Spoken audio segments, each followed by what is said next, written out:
Assalamualaikum warahmatullahi wabarakatuh. Perkenalkan, nama saya Vanessa Radika Motroni dengan NIM 24031 Di kesempatan kali ini saya akan mengerjakan tugas berserta lanjut dengan studi kasusnya, yaitu dalam studi kasusnya terdapat beberapa perintah, yaitu yang pertama adalah carilah teman dan bentuklah kelompok 2 orang. Saya dan bersama teman saya yaitu Khaila Nayara dengan NIM 24031137114. Lalu yang kedua, buatlah sebuah database dengan nama penjualan NIM 1 dan NIM 2. Yang ketiga, buatlah sebuah tabel transaksi.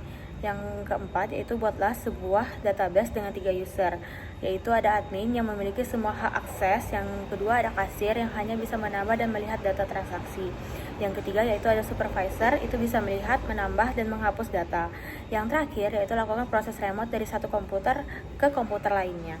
Untuk langkah yang pertama adalah carilah teman dan bentuk kelompok 2 orang. Saya sudah menentukan kelompoknya, yaitu bersama Khaila Nayara, teman saya, dengan NIM 24031137114.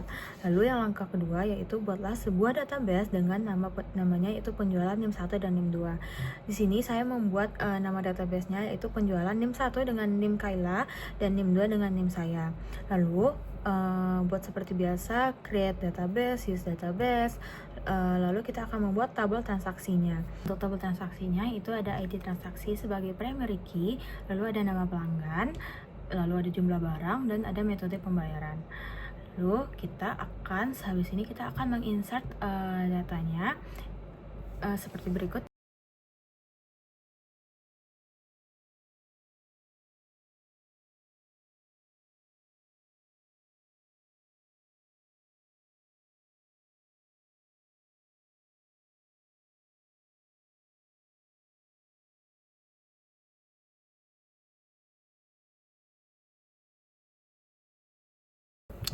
Lalu setelah kita menginsert datanya, lalu kita akan men-select from untuk memastikan data sudah terinput dengan baik dan benar. Lalu selanjutnya kita akan membuat user.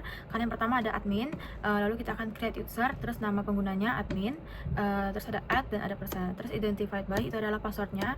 Masukin password yang kalian inginkan, lalu tutup. Dan karena tadi di studi kasusnya adalah admin bisa mengakses seluruhnya, maka kita akan menulis grant all privilege on penjualan nama database kita tadi, lalu terus kita tulis to admin add persen lagi.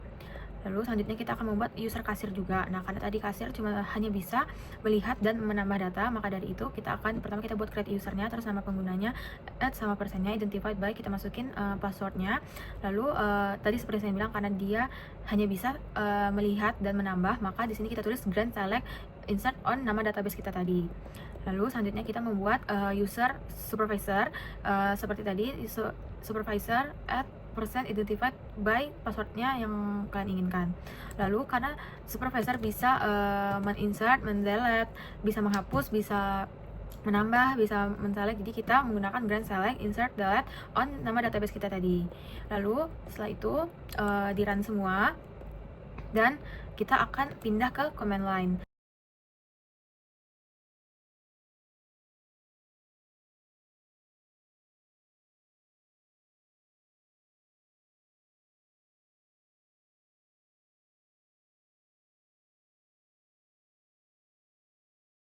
Nah, sebelum command line itu, kita akan mengecek IP komputer sebelah dengan cara kita membuka command prompt, lalu mengetik IP config.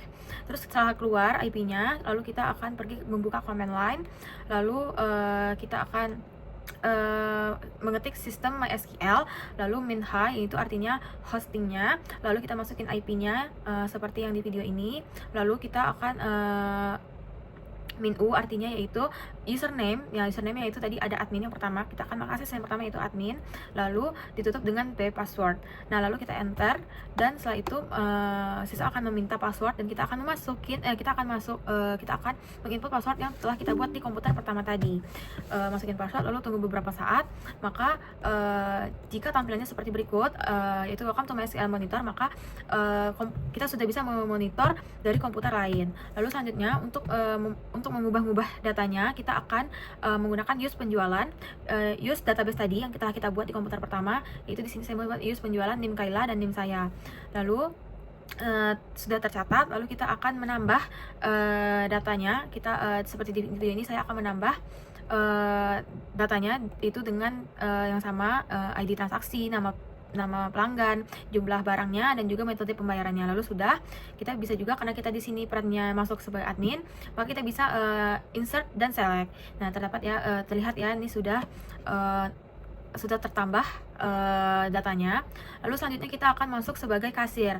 Nah, tadi karena kasir juga sama kurang lebih sama admin, tapi kalau admin kan bisa mengakses semuanya. Kalau kasir itu cuman insert sama select. Nah, seperti ini saya akan menselect tabel transaksi tadi. Maka tapi maaf, itu lupa menggunakan use penjualannya dulu. Teman-teman jangan lupa menggunakan use penjualannya dulu ya. Lalu setelah itu baru kita select from supaya kita bisa melihat tabel transaksinya. Lalu setelah itu kita akan berpindah sebagai supervisor dengan cara itu sama seperti tadi. Lalu use penjualan, dan saya di sini akan mendelete data tabel transaksi seperti video ini. Maka karena kita berada di user supervisor, maka kita bisa mendelete data tersebut.